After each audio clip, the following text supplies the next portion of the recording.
All right, welcome to Confirmation Lesson 15. That's the 8th commandment. It says, you shall not give false testimony against your neighbor. What does this mean? We should fear and love God so that we do not tell lies about our neighbor, betray him, slander him, or hurt his reputation, but defend him, speak well of him, and explain everything in the kindest way. So that's what we'll be talking about today as we go through this unit. And on page 61 of our workbooks, we're in the Consider This section, which we always start with. This is a very simple one today. It says, inside the frames, write or draw words or images that reflect a good reputation or a bad reputation. And so they gave us some examples, like they said, like smoking could be what could give you a bad reputation, right? And then you can draw a little no smoking sign. You can draw a guy with a cigarette hanging out of his mouth, or you can just write the word smoking. So that would go in the bottom, the gray framed box. And then for the good reputation things, they said like friendly. And so people might say, oh yeah, Caroline, she's really friendly. You'll like her. And so that's where you get a good reputation. So think of some other ones. See if you can think of maybe 5 in each box. And they don't have to be like horrible things that you can do, like drug runner or something like that. But it can be just things like in school. Going to jail definitely gives you a bad reputation, yeah. So see if you can think of 5 for each box. I find the bad reputation ones are easy to think of. They are, yeah, they are. You just think of the bad things. Yeah. Because they're audiobooks. They just come naturally to us to think about those. When I was taking preaching classes at the seminary, they said it's easy to think of law where we have failed, where we sin, but then thinking of good specific gospel to balance that, that's the challenge. And they're absolutely right. On paper? Didn't work. Why? I remember years ago when the game Pictionary was very popular, I would start all my drawings the same with some kind of stick figure because that's all I could draw. I'm not artistic. Yeah, me neither. Pastor Robert was the artist. Oh yeah, big time. He was very gifted. Mm-hmm. Yeah, he could draw some amazing things.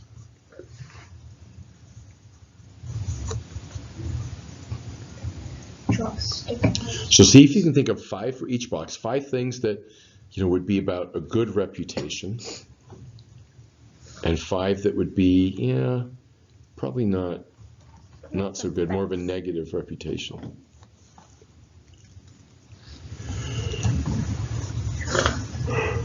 There we go.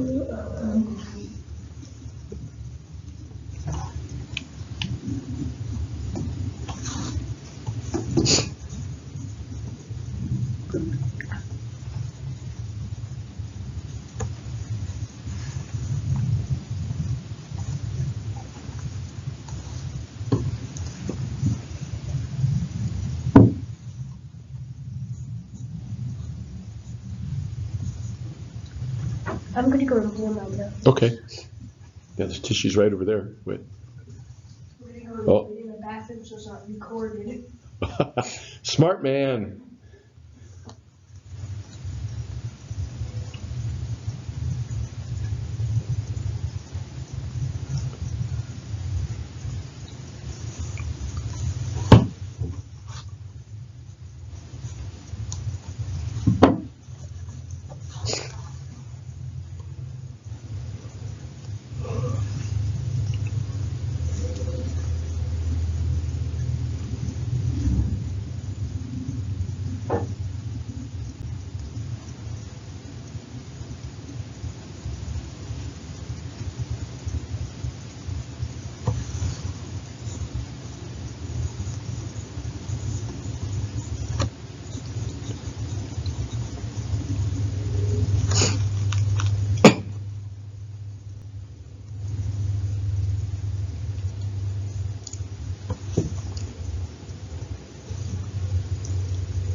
Okay, let's, even if you don't have 5, we'll just start kind of going through these. So how about each one of you give me one thing that might lead toward a good reputation, one that might be a bad. So Tim, let's start with you. Helping someone in need would be a good reputation. Yeah, so, Tim's really helpful. Okay. And a bad reputation would be going to jail. Yeah, that would certainly do it.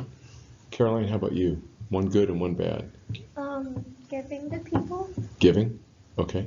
And Being the generous. bad one would be cheating on a test. Cheating. Yeah, you get a bad reputation as a cheater. What? How about you? Give us one good and one bad. A good would be sharing food with someone who needs it, Mm-hmm. and a bad would be stealing. Yeah. So let's talk a little bit about how does a person's reputation get damaged? When someone tells a lie about That's it. right. Yeah. Or if they do something, that's actually true. But when I either hear something bad about someone or they actually do something bad, and this commandment, right, is all about false testimony and lying and stuff. So this is going to talk about how, if I say something about Tim that's not true, the person who hears it has no idea whether or not it's true. And I could just make something up out of thin air. I could know it. Yeah, well, you might, right. But if I'm just talking to someone that he just met, or if he starts a new school, right? Let's say, what grade are you in now? Seventh. So you'll start your freshman year. You'll start a new school, and so There'd be a lot of new people. a lot of new people, and rumors get started like crazy in that kind of environment. That's really, really bad. In 6th grade, it's not like rumors and stuff. It's about PE. Because we're doing dancing in PE, Mm-hmm. so when we're doing the test, someone starts it and it goes around and then it actually happens. Wow. Yeah, that's not good. Not good at all. Yep. I'm not sure if we're gonna do any dancing in PE, and I hope not. I'm gonna do wrestling in PE. Well, you'll probably do both. I think in California, you're required to teach square dancing in schools. Yeah, we Yep. did square dancing and line Oh, dancing. square dancing, like Yeah. Cloma square dancing. Yeah, I mean, there's a lot of different varieties, but yeah. I learned that when I was in school years ago. I don't remember anymore. So we'll get to do wrestling, hopefully. Probably. It depends on the athletic director and so forth, but that's a fun. You'd be good at wrestling. You get your dad's build I'm really actually strong. on the wrestling team. Yeah. That's why I want to do it. I can twist people into knots. That doesn't sound very nice. No, it's not nice for them, but it's nice for me. Okay. I don't get twisted around my gauge anymore. All right, so let's turn to page 62 in your workbook. There's a couple of questions right at the top that'll help us think about this, or 3 questions. Caroline, would you read the first question? Why is having a good reputation so important? So why is having a good reputation important? What does that do for you? So you can, have friends. Okay, yeah, if you have a really bad reputation, you have very few friends. Yeah, if People you believe you, you'll be a more believable figure. Mhm. People want to. And that opens doors for you. Yeah. If you have a good reputation as a good hard worker, and let's say somebody works for Tim, he has a business, and Whit has a business, and Caroline has a business. If these 2 businesses hear that your employee, really good worker, they'll be happy to hire him or her. So yeah, good reputation is really important. We already talked about how a person's reputation gets damaged. Whit, would you read the 3rd question there on page 62? In our catechism? No, on the workbook, page 62. Okay. How does a person's 3rd question. Can a person's reputation be restored? Ooh, that's a hard question. Depends on what you've done, I think. Mm-hmm. If you apologize or big time, That can help. but still, if you did something that was really bad, a lot of people might not forgive you. Yeah, and your reputation, you might get stuck with it. So if you talk to people who have been released from prison, have served time for a prison sentence, and who actually do want to turn their lives around, they'll tell you things like, it's really hard to get hired for a job. Because when you fill out the job Goes on your application, record. when you fill out your job application, it'll say, have you ever spent time in jail? And if an employer sees that, they're going to go, well, wait a minute, you stole from your former job, so why should I hire you, right? And so it can be very hard in certain circumstances to get a person's reputation restored. Or if a person gets a reputation at school of being someone who likes to pick fights and get in fights, it's really hard to lose that reputation. I know a guy like that in 6th grade. His name is Faisal. He gets in a lot of fights with a guy named Dylan. Yeah. Yep. Not good. All right. The explanation to the commandment outlines 3 ways in which we should not speak about others and 3 ways we should speak about them.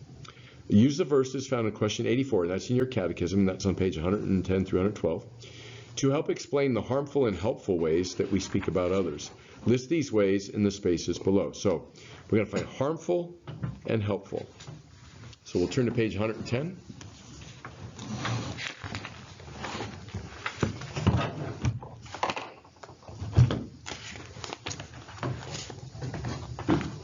And question 84 starts at the bottom. And we'll just work through this all together because we have so much time. I mean, our lesson's like 4 pages or something like that. So we'll just work through them all together. All right, so let's see. I think our next reader was going to be Tim. Tim, would you read question number 84 and all the way through A on the top of page 11? How do we fear and love God in keeping the 8th commandment? We fear and love God by not speaking about others in ways that harm them. Harmful speech includes telling lies about our neighbors in everyday life or in a court of law. Okay, so there's some Bible verses there. Caroline, would you read paragraph 248? It's Matthew 26, 59 to 61. Now the chief priests and the whole council were seeking false testimony against Jesus, that they might put him to death. But they found none. Though many false witnesses came forward, at last 2 came forward and said, "This man said, I am able to destroy the temple of God and to rebuild it in 3 days." Okay, false witnesses. And then, Whit, would you read paragraph 249 in the Catechism, Colossians 3, verse 9? Do not lie to one another, seeing that you have put off the old self with its practices. So letter A tells about something harmful, and we'll put that in the column, the left column on page 62. So what is it talking about here? What's harmful speech that we saw in those 2 Bible verses? Right, telling lies, right. So put that down. Telling lies should be under the harmful column.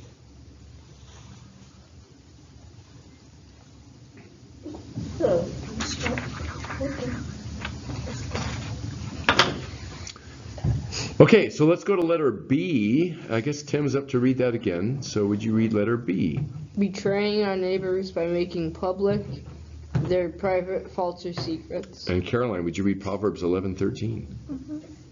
Whoever goes about slandering reveals secrets, but he who is trustworthy in spirit keeps a thing covered. Okay, so what's the harmful speech that we can do that letter B talks about, Proverbs 11 talks about? Spreading or like telling other people's private. Yeah, telling secrets is the way our leader's guide says is a good way to summarize it. Telling secrets. You know, we all need friends, right? We tell friends things that we wouldn't tell other people. And again, if you're at school and you tell someone a secret, like, oh, you know, I like this person, but don't tell anybody. And then sure enough, like the next day, everybody knows.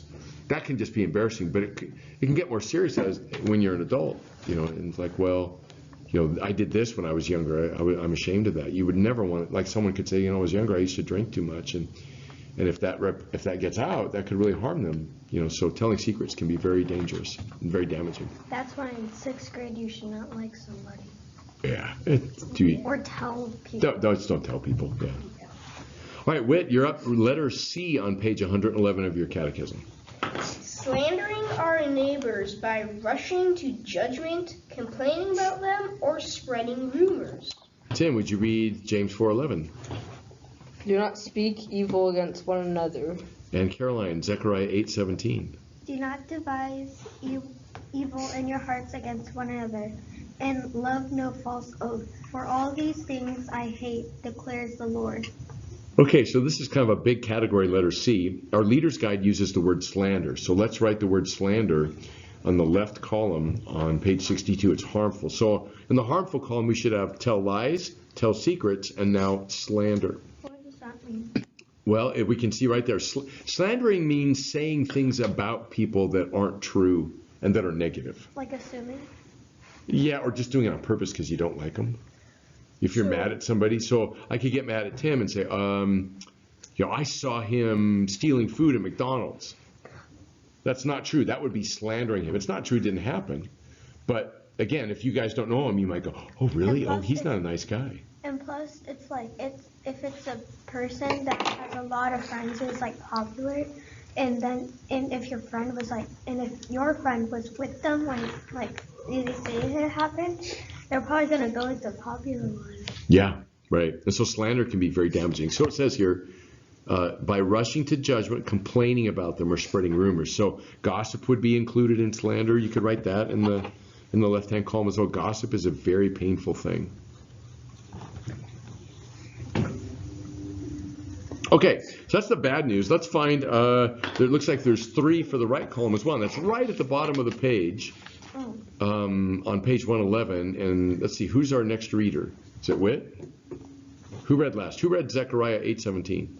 Didn't you read that, Caroline? Okay, so Whit, you're going to be our next reader. So read the 3 little lines at the bottom of page 111 of your catechism. We fear and love God by speaking constructively about others. This includes defending our neighbors when others speak badly of them. All right, let's turn the page, and then Tim's going to read for us Proverbs 31, 8 and 9. Open your mouth for the mute, for the rights of all who are Destitute, that means super poor. destitute. Open your mouth, judge righteously, defend the rights of the poor and needy. All right, so what is that verse in Proverbs teaching us? How should we speak? We should speak nicely about other people, no matter if they're poor or Okay, that's certainly part of it. And if you look at letter A on the bottom of page 111, it says it includes defending our neighbors. So that should be under the right-hand columns. Under helpful, it should say defending others by how we speak. I mean, if you want to write the whole sentence, that's fine. So it's defending others. So the example in Proverbs is, a mute person isn't able to talk. That's what that word means. Like the mute button on your TV remote or something. And so if that person can't talk, who's going to speak up for them? And by the way, one way that we apply this today is that Christians should speak up for the unborn, because there are children who are aborted, they're killed. We talked about this in the 5th commandment, and they can't speak. So who's going to speak for them? We should. because we all deserve life. Yeah, it's God's gift. We shouldn't take it away. All right, letter B, and that's going to be Caroline. Letter B on page 112.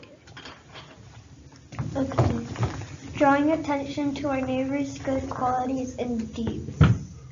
Okay, what? Luke 7, 4 and 5? It's paragraph 254 on page 112. The people of Capernaum spoke well of the Centurion. That's a Roman soldier. Yeah.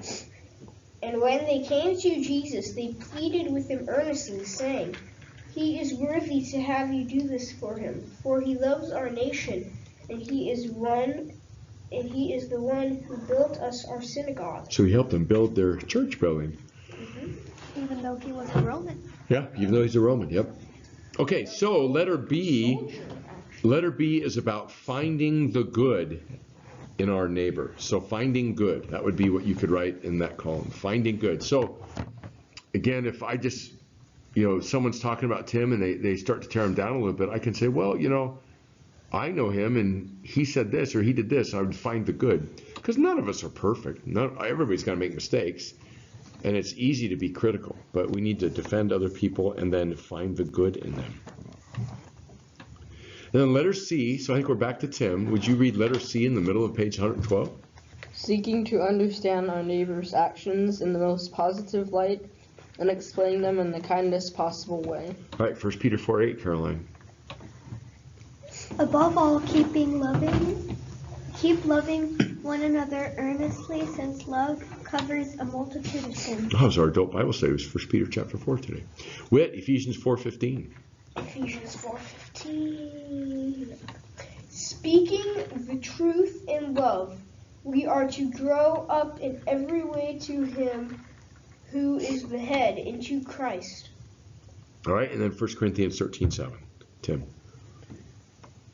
Love bears all things, believes all things, hopes all things, endures all things. So what does letter C encourage us to do? How can we be helpful with how we speak? But when someone asks about them and you're introducing them, saying nice things, they're really smart, they're Okay. really That could be, yeah. Specifically, letter C is about understanding, right? So if Caroline does something and I don't understand it, my first response should not be go talk to Whit and say, why did she do that stupid thing? You know, my first response should be, I don't understand why you did that. Could you explain that for me? I don't understand. And that happens a lot, by the way. People are talking like in a group meeting or a Bible study, and it's easy not to understand what the other person said and take it the wrong way. So you always want to, if someone says something that seems critical about you or maybe about someone else, just say, hey, Tim, what did you mean by that? You were talking about Whit and you said that. What did you mean by that? And then I go, oh, and most of the time, it's no problem. And then once in a while it is. And you say, well, that's not really how Whit is. You know, I know him and he's blah, blah, blah, blah, blah. Okay? So the third word on the right side can be understand. At least that's what the Leaders Guide says. Understand our neighbor. Yeah, understand our neighbor.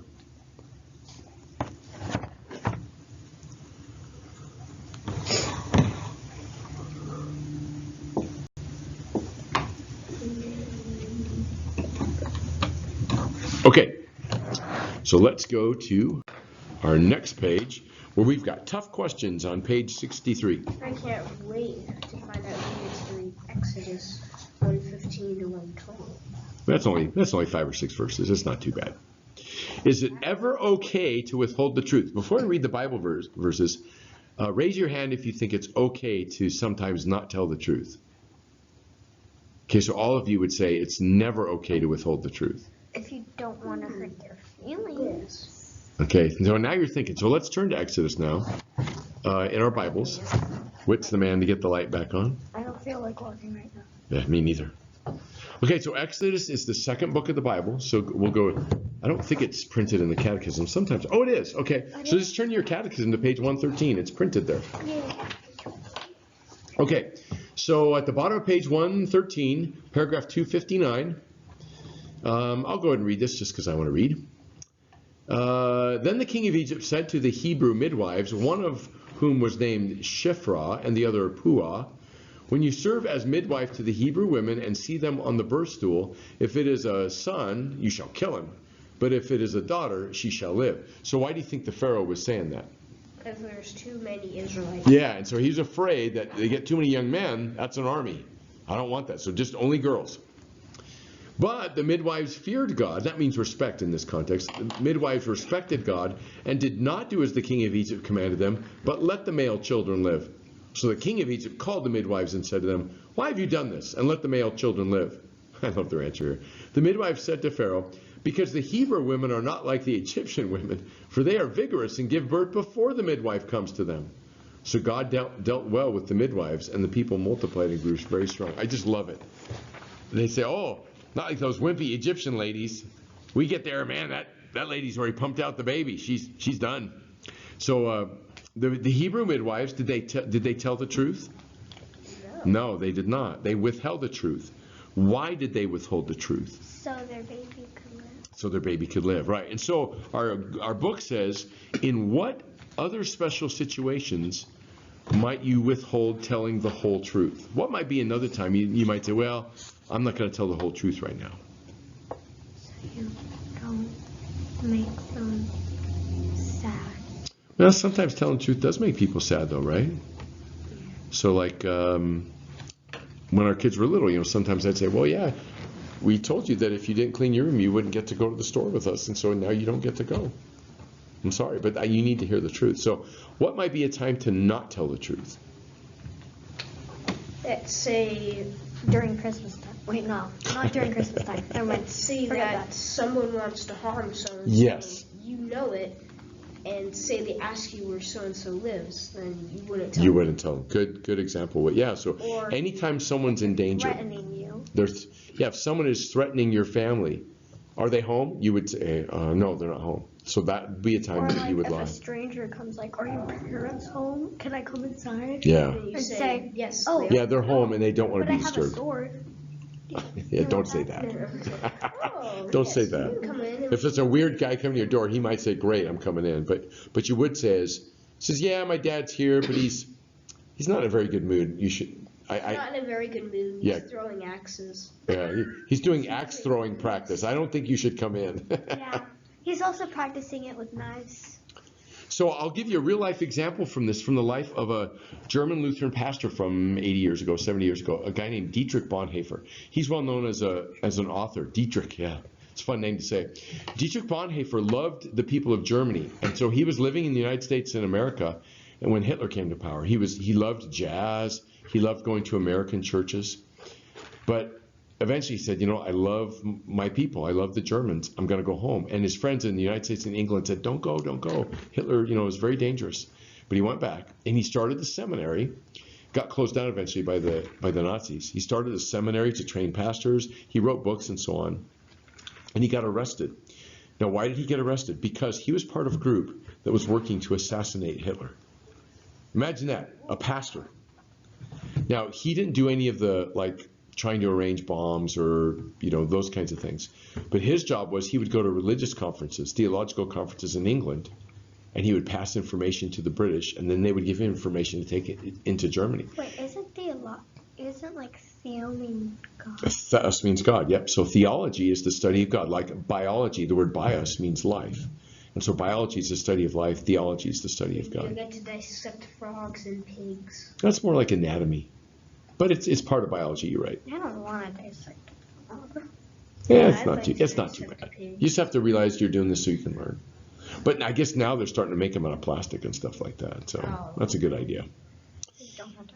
So you don't have to, yeah. Well, they're dead already. It's, but you still got to take them apart. Anyways, as I was saying, so the Nazis knew that Bonhoeffer was up to something, but they could never prove it, and they arrested him anyway.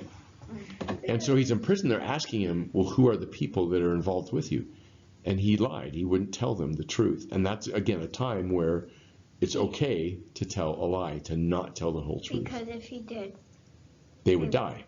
Yeah, so they'd get arrested and die. So now, having said that, most of the time, you'll never have to deal with stuff like that. Most of the time, you're going to be asked a question. So, Whit, did you finish your homework? Your math teacher asked you. It's like, my dog ate it. yeah, you don't say, my dog, you say, if you didn't do it, you say, no, I didn't, I'm sorry. You're honest. Or if a police officer ever talks to you, let's say you're 20, is that an open container of beer in the car? Now, you guys would never do this, right? Yes. Right, don't ever do this. But if the officer asks you, then you should be honest and say, yeah, it is. And take your lumps. You're gonna get a ticket. And you always want to be honest with your parents. I can tell you, as a parent, we always told this to our kids, and they finally got it over time. But we said, if you did something wrong, just tell me. I get much more frustrated and angry if you lie. Did you mow the grass? Yeah, I mowed the grass. I go out there, the grass is this tall. No, you didn't mow the grass. Did you do the dishes? Yeah. And then piles of dishes in the sink. That's when I get angry. But if you say, no, Dad, I'm sorry, I didn't do the dishes, or I didn't mow the grass, it's like, okay. I stutter. So I'm like, Is that when you lie? You stutter? no. Just in When general? I tell the truth, I stutter. I'm like, When you tell the truth. yeah, because I get nervous that she's gonna, my mom's gonna yell at me. So I'm like, But you shouldn't be nervous if you're telling the truth, right? Unless you did something wrong. I did. And and that's, when I was a kid, I would get so nervous. My parents were very strict. I spilled something. Yeah. I spilled. But it's still better than being, otherwise, then, like in our house, if I were to come and find something spilled, it's like, somebody spilled this and didn't clean it up? What's the deal? No. Did you do this? No. And then I find out you did do it. I find out, 5 minutes later. Then I'm angry. So it's always good to tell the truth to your parents, to your teachers, police officers, yeah. In general, an employer, in general, always, all the time. Every once in a while, to protect Except to the someone. Nazis. Yeah, to protect someone, you might need to. Except to the Gestapo. Yeah, well, thankfully they're not around anymore. That was frightening stuff. Gestapo. That's the Nazi secret police, Gestapo. That was their name. I don't even know what it means in German, but it probably means something like secret police. But it was very frightening, and the Soviets did something very similar. Okay, next paragraph. Let's see, rumors. I don't know, whose turn is it to read? Is it Caroline? I think it's fine. Think it's yours? Yeah. Okay, Tim, would you read the middle paragraph there where it says rumors? What is a rumor? Write your definition here. You can use an online dictionary to check your answer. So do you guys know what a rumor is? It's a fake Story that Mm-hmm. fake story circling around. fake Yeah. story told about. About someone else, right? Kind Yeah. of It's gossip. always Yeah, it's very much like gossiping, yep. circling around. So a rumor is like, oh, this happened. I think this, and it often may or may not be true, but you're spreading it anyways. So, Because you want Stephen's getting in trouble because he was smoking marijuana behind the school. Well, you don't know that that's true. How did someone watch him? Yeah, and again, it could be something that somebody just made up, trying to be funny or trying to get somebody in trouble. What if Stephen told it? Well, if Stephen told it, then you would just go to the teacher right away, and then it's not a rumor, it's the truth. Okay, so write a definition of a rumor right there in the middle of the page.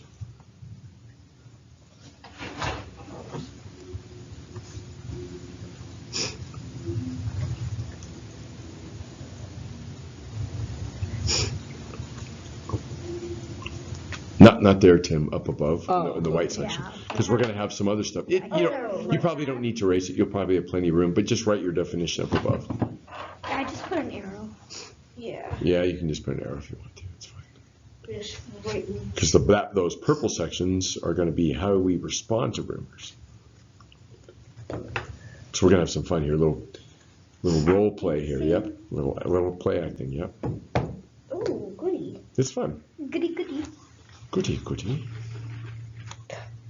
It sounded like you had a very strong British accent. That's what I said. Yeah. Yeah. We watch on Netflix. There's a murder mystery show that's made in England, and so What is it? it's called Midsummer Murders. It's pretty cheesy, but I don't care. I like cheesy stuff sometimes, and I was watching. but there's all kinds of funny expressions they use. Like one, if everything's tidy, you know what you say that it's neat and picked up. Nice. Is it all tickety boo? I went tickety boo, and I looked it up, and it's actually what it means. Yeah, everything's in order if it's tickety boo. I was watching a show called Victorious, and there's a girl, and she's not the smartest in the show. So she's like, my brother and I watched this show. It was about a dolphin who had sunglasses, and he was holding a gun. Yeah, that's kind of weird. Okay, so now at the bottom of our page here, or the last half, I should say, we're going to do some responding to rumors. Here's the definition, by the way, for rumors that the Leader's Guide has. Information or a story that is passed from person to person, but has not been proven to be true. So a rumor is something that spreads. So if you, Like a virus. yeah, so if your definition didn't include something like spreading or people telling people, that's what you should probably do. Because a gossip can work by himself or herself, right? A gossip can just go around telling things. But a rumor, it goes from person to person to person. Or, like, if the rumor gets to you and you know it's not true because they're your friend, go to a teacher. Well, that's what we're going to do next. Okay. Or if the rumor gets to you and you're the person in the rumor and you know it's not true, then you're going to tell a teacher. So Tim and I are going to be a pair, and Whit and Caroline are going to pair up here. And here's our job. On the left-hand column, think of a rumor that someone might start and write that down under the rumor column. So, and again, it doesn't have to be the most serious thing. So you got to get together. Tim and I'll move over there, Tim, in just a minute. And then, Wait, is it about the other team? so no, we're each going to think of a rumor, right? And then when we're done with that, So, is the rumor we're thinking of, is it supposed to be about the other team, like Tim and you? no, it's not about us. But what we're gonna come up with a rumor, and you're gonna come up with a rumor, and then you guys are gonna act out our rumor, and we're gonna act out your rumor. Okay? My rumor's going to be easy. All right. So I'll come over with you. All right. So we got to think of a good rumor.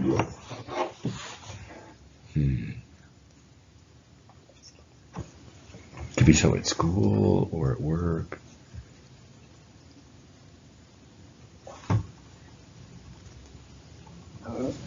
We can make it kind of serious, or we can make it funny too. How about? Do you want to make a funny one?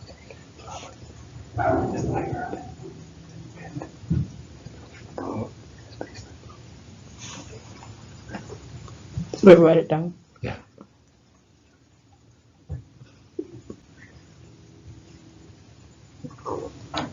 So, do we act out like what they were doing in the rumor, or do we act out us telling the rumor? Yeah, so you would act out telling the rumor. So actually, change the name here though, because they're acting it, so we can't use his name. So let's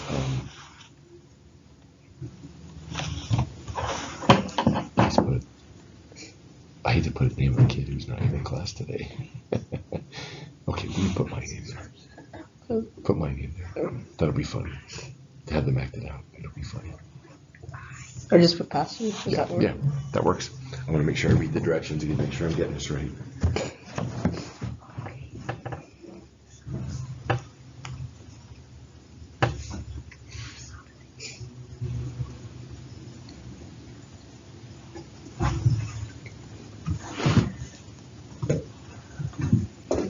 Okay, so what we're going to do then now, we're each going to share rumors with each other. And then when we share our rumor with you, you have to decide how would I react to that rumor. Okay, and then you'll share yours with us and we'll do the same. Okay, so you want to tell them our rumor? So Here's the rumor. This is the word on the street. Oh no. pastor is. Okay, you read it. Okay. I can't. The rumor is Pastor Allen is Yeah. building a bomb in his basement. Right? The military police. Okay, so No, 911. so you go tell Whit, and then Whit's gonna tell Caroline. Okay? Can tell you. No, and then you guys are gonna. So you tell Whit, and then you guys. Well, you don't have to tell him; he knows. But so now, Whit, you heard this rumor, and you're gonna tell Caroline. You're gonna, oh, did you hear this kind of thing? Now, Caroline, you have to think about how would I respond to if I heard this. Did you hear? The pastor's building a bomb. Okay. So what are you gonna do? Well, how exactly do you know that? I heard it from Tim. How does Tim know that? Well, he doesn't know everything about everyone. Okay, so how would you handle this? This is a serious one. I mean, obviously we're goofing off, but how would you handle this, Caroline? What would you do? What would you do? I'm asking you. So wait, can you help her? What would be the thing to do? Pastor would I'm never not do sure that. if you. Yeah, I know, but let's just say you heard about some person doing that, a neighbor Sure, or. if I'd go and ask the person if they're building a bomb, because if they are, then that puts my life in danger. Yeah, so you probably wouldn't want to go talk to the person. So what would you do? For example, a real one that happens in school, high schools, is someone so and so's. I heard he's bringing a gun to school on Monday. I mean that's a real rumor. So what would you do? So Tim, let's say, or I'm sorry, Whit, let's say you heard from Tim that so and so is bringing a gun on Monday to school, and you told Caroline. So Caroline, what would you do in that instance? Can I pretend like someone is a principal? Well, just tell us what you would do. I would say oh, who is it?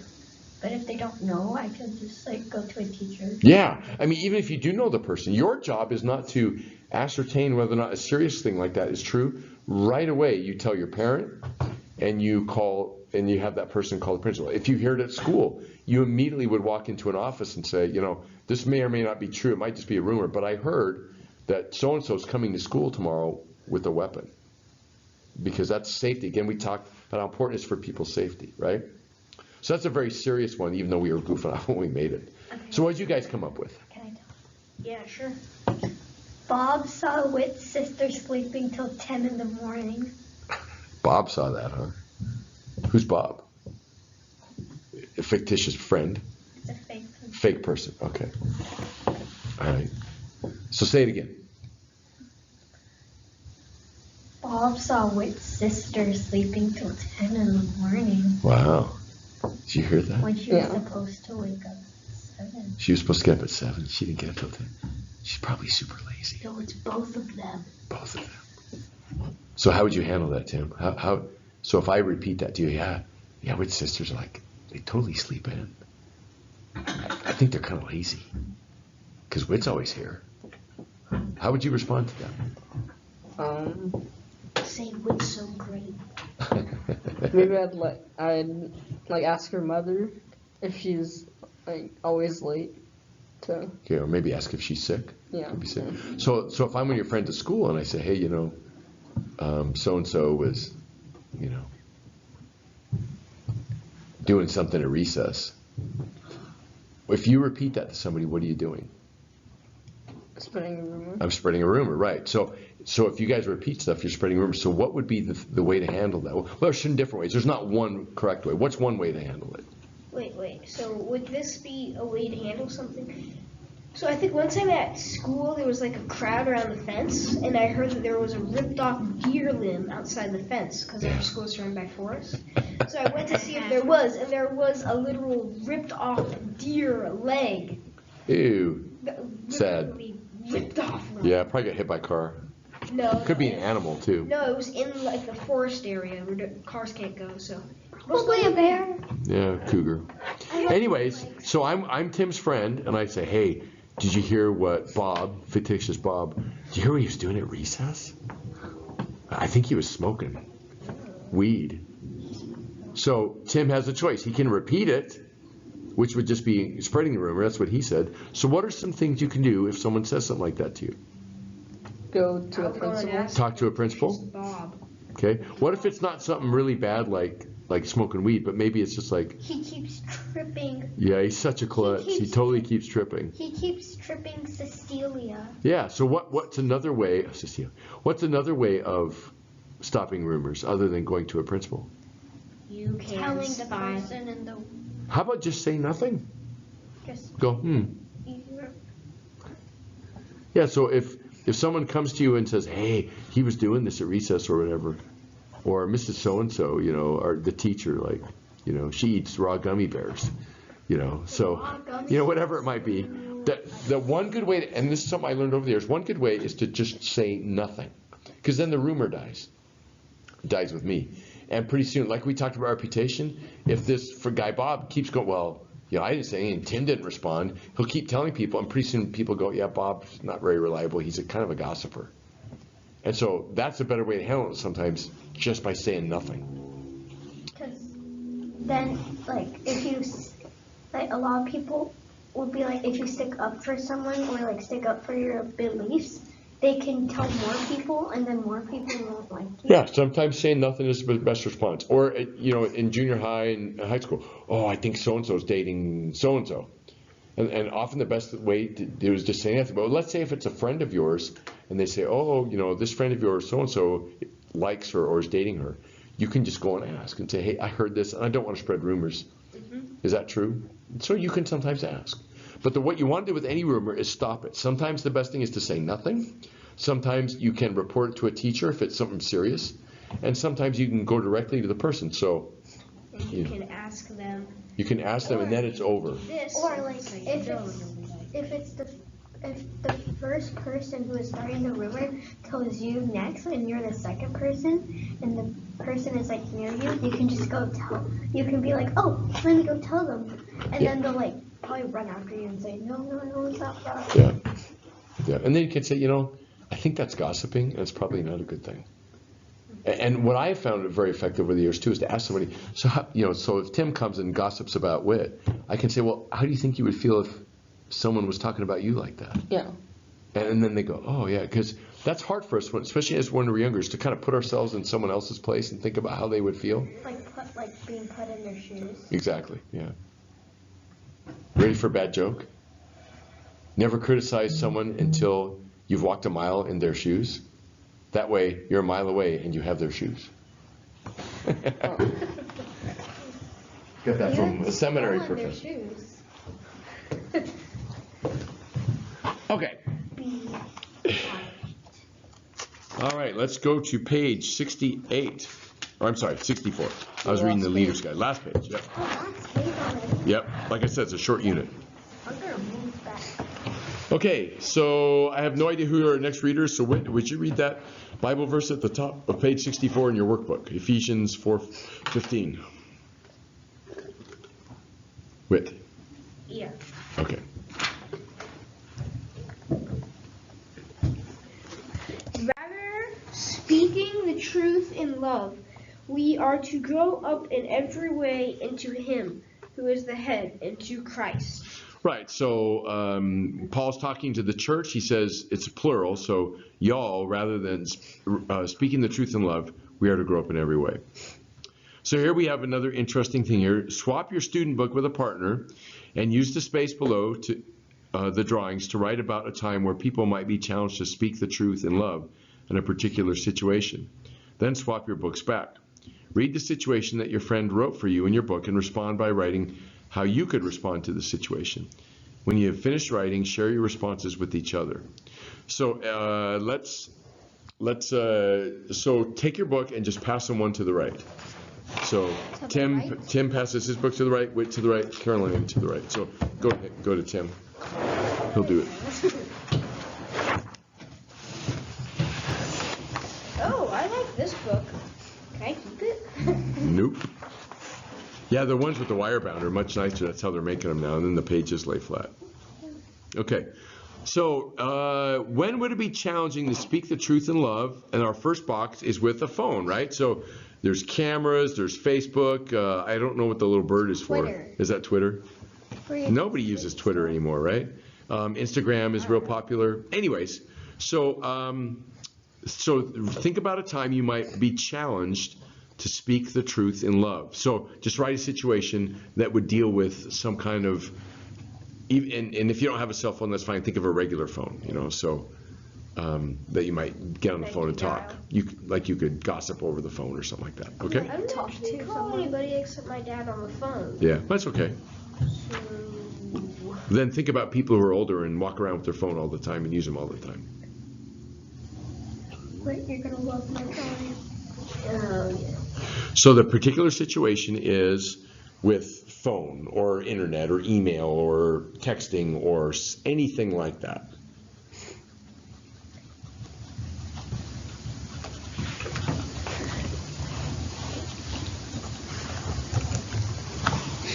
So about a time you'd be challenged. Yeah, so make up a situation. So for me, it might be, I might say, my friend texted me a rumor about Bob, and so now I have a choice. Do I forward the text or not?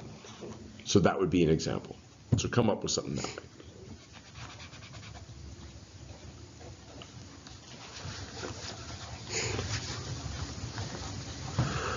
One Like, time could you that draw- I might be challenged is Which you want the person whose book it is to be able to read it. So if you draw something, make sure it's really crystal clear and easy to understand. yeah. One Like, thing can you would be draw a if person- I don't like so and so, then I'd be challenged to do the right thing. Like, Right, but the can next you- person's gonna have to fill that in. So right now you just give the problem, you don't give the Can solution. you say, like, Oh. can you draw a person gossiping, like calling someone? Right, And but- then another person. But you like- should put the word gossip in there because it's not your book and they need to know that that person is gossiping. Okay, so you could just write the word gossip there. That would be fine. And then, like, another person saying, like, or like You don't hanging give the up. answer. Your job is not to give the answer. You give the challenge, the problem. So all you're doing here, to use your example, Caroline, your example would be someone on the phone and you could have a little bubble that comes that says gossip, gossip, gossip, gossip, gossip. That's all you would do. Lie, lie, lie. That's right. Yep. It doesn't have to be a work of art. I'm drawing stick figures. Yeah, that's what I do. And when you're done, pass the book to the right one more time.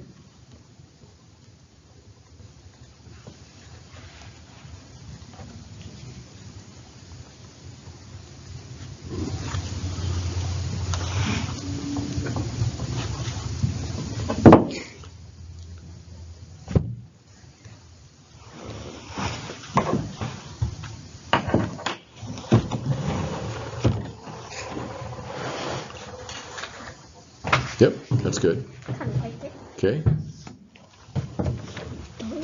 Judge it. no judging. Now what you're going to do, you're going to do the same exact thing you just did, except this time you're going to go on box number 2. So the box number 2 is a school. So you're going to write or draw a situation that would be a challenge at school. This one you might need to write because it's going to be hard to draw.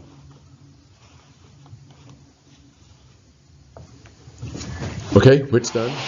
Okay, so same thing. So this time, what would be the challenge when you were at school to speak the truth in love?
guess what? Challenging situation at school to speak the truth in love. So it could be people getting mad at recess. It could be people lying about someone. When you're done, then pass the book to the right again, because that'll be back to the person's original work. Okay, and so when you get your book back, choose one of the two situations there, and then So weird. choose one of the situations that's there, and write how you could respond. Okay? And if you need extra space, just find a place on the page. So you're going to take one of those two situations and find, write a way that you could respond. What are their eyes? What are their eyes made of? Whose? Mine? Eyes. Googly? They look like empty sockets. I don't know. Well, you can draw in the eyeballs later. That's better. Okay, so pick one. We got about 2 minutes, so pick one and write how you could respond to the situation. Timmy, can you read this to me? I know, I don't have the handwriting. Right here. Wait, is that Tim's? Wait, which This one? is Tim's, this is yours. Yeah. Can you read mine? If I don't like sound, Yes, what step up. should Well, I I tell the truth? Wait, this? Great grammar. No, this. Oh, you might be challenged to tell the truth when you get a message from a friend that says a rumor and you don't know what to do, and that says, like, text message. Okay, so you get a message from a friend with a rumor. What should I do? So then you would, if you choose that one, you would write how you might respond.